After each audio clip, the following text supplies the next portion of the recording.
आज ही हम मौजूद हैं रानी कमलापति स्टेशन के बाहर और यहाँ पर चयनित अभ्यर्थी जो 2023 के चयनित अभ्यर्थी हैं वर्ग 1 के लगभग 20,000 अभ्यर्थी हैं, उसमें से कुछ यहाँ पर प्रदर्शन में शामिल होने के लिए आए हैं और सांकेतिक रूप से इन लोगों ने केस भी कटवा रहे हैं। हम लोग कितने कष्ट में हैं, हम लोग अपना केस त्याग कर रहे हैं। यही है कि पदवृद्धि करें और हम लोगों की मांग सुनी जाए, बस यही है। पैसे वाले नहीं हैं, कुछ नहीं हमारे पास, इस वजह से हम धक्का खाते खाते आते हैं। क्या हम इतने भी योग्य नहीं है कि हम एक पद पा सके सर? पूर्ण रूप से केस त्याग करेंगे। कम से कम हमारी पदवृद्धि करें। हमें सभी, हमारी कई महिला बेटिंग, कई पुरुष भी हैं जिसमें से ओवर एज हो रहे हैं सर, उनकी जिंदगी खत्म हो रही है। हमारी 20 फरवरी को सर वैलिडिटी भी खत्म हो रही है। 2018 वालों की अभी 23 तक वैलिडिटी नहीं खत्म हुई है सर, और हमारा अभी वैलिडिटी खत्म हो रही है सर 20 फरवरी को सर। क्या हम इतने भी योग्य नहीं है कि हम एक पद पा सके सर? वो भी 80 से 85 नंबर पाए हुए हैं। मैडम, आपने भी अपने केस दान किए हैं, आपको देख रहा हूँ मैं, आंसू आ रहे हैं चेहरे से। क्या कहना चाहेंगे और सरकार से आपकी क्या? सर, ये मध्य प्रदेश का दुर्भाग्य है कि आज महिलाओं को ये कदम उठाना पड़ा है। आप समझिए केस त्याग कितनी बड़ी चीज़ होती है एक महिला के लिए। आज हमने सांकेतिक रूप से किया है, लेकिन सरकार ने हमें इतना मजबूर कर दिया है कि हमने अपना मन बना लिया है कि आज अगर सरकार हमारी बातें नहीं मानती है तो हम पूर्ण रूप से केस त्याग करेंगे।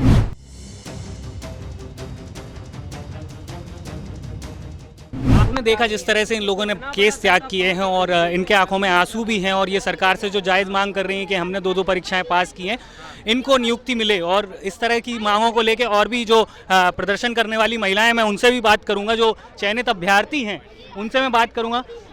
आपकी क्या मांग है सरकार से? ये जो केस त्याग हुए हैं और आपकी आंखों में भी आंसू हैं, क्या कहना चाहेंगे आप? सर, हम लोगों को कितने दुख की बात, हमारे यहाँ बहुत अशुभ माना जाता है। जब औरत विधवा हो जाती तब उसके केस आगे जाते हैं। हम लोग कितने कष्ट में हैं, जो हम लोग अपना केस त्याग कर रहे हैं। यही है कि पदवृद्धि करें और हम लोगों की मांग सुनी जाए, बस यही है।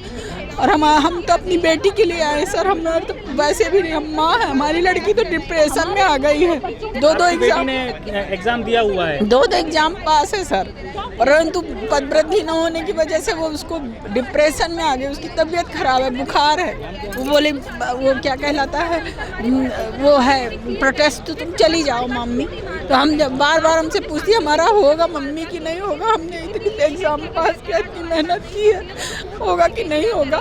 अब फिर से भर्ती वो निकलवा दिया उनने 2025। कब तक बच्चे पेपर देते रहेंगे? सारी जिंदगी पेपर ही देते रहेंगे क्या? आप भी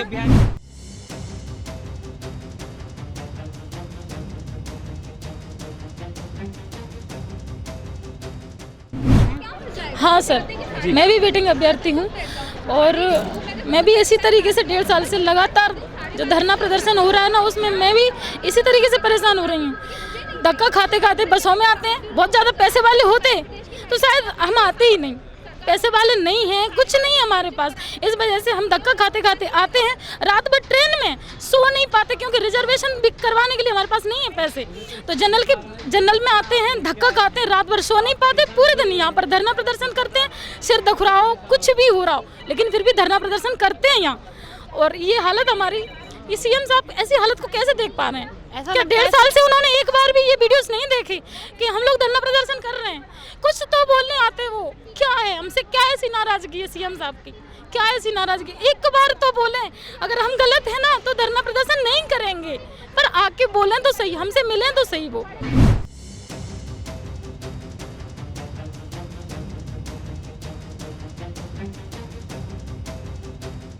जैसे कि आप लोग देख रहे हैं यहाँ पे काफ़ी सारे अभ्यर्थी हैं। 2 महिलाओं ने अपने केस भी जो है कटाए हैं सांकेतिक रूप से, और सभी महिलाओं के और चयनित अभ्यर्थियों के मन में जो एक दर्द है उनके आंसुओं के माध्यम से आप देख पा रहे हैं। पुरुष अभ्यर्थी भी हैं।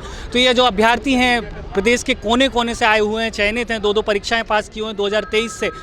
ये लोग जो पास हैं 2023 से पास हैं और लगभग 2025 आ गया है। ये लोग लगभग 1.5 से 2 साल से अपने रिजल्ट के बाद से वेट कर रहे हैं। तो कहीं ना कहीं इनकी मांगें जो हैं वो सरकार तक पहुंचाने का हम भी प्रयास कर रहे हैं। इसी के साथ में एक और अभ्यर्थी हैं, उनके साथ भी बात करने की कोशिश करूंगा। ये पुरुष अभ्यर्थी हैं, ये कहाँ से आए हुए हैं और क्या इनकी मांगे हैं वो? जी, मेरा नाम अश्विनी गौतम है, मैं कटनी शहर से आया हूँ। और हमारी मांगे ये हैं कि अगर सरकार के पास पद हैं तो हमें पद प्रदान करें। और ये स्थिति अभी वर्तमान की ये हो गई है कि वो जो प्राइमरी के टीचर हैं उनसे वर्ग 1 की इंग्लिश और केमिस्ट्री और फिजिक्स पढ़वाई जा रही है, जिन्होंने जीवन में कभी नहीं पढ़ाया है। शिक्षा का स्तर दिन पर दिन ऐसी स्थिति जा रहा है, गिरता जा रहा है। अभी आपने तिमाही रिजल्ट देखे होंगे, अर्धवार्षिक रिजल्ट और वार्षिक रिजल्टों की स्थिति ये है। जिन्होंने कभी वर्ग यानी उन्होंने अपने जीवन काल में प्राइमरी टीचर से आप क्या उम्मीद, उनको वो अपने कुछ उनके बचे हुए 1-2 साल रिटायरमेंट के बचे हुए हैं, वो किसी तरीके उस समय को बिताना चाह रहे हैं। अभी पन्ना में ही इसी शिक्षा व्यवस्था के कारण एक लड़के ने सुसाइड भी किया था, फिर भी सरकार की आंखें नहीं खुल रही हैं। सरकार क्या चाहती है, क्या हर स्टूडेंट सुसाइड करे? यहाँ तक कि कलेक्ट्रेट में छात्र खुद जा करके कलेक्टर महोदयों को ज्ञापन दे रहे हैं कि हमारे पास यानी हमारे स्कूल में कोई पढ़ाने वाला शिक्षक नहीं है, योग्य शिक्षक नहीं है। ऐसे में कैसे एक अच्छा भविष्य बच्चों का हो सकता है?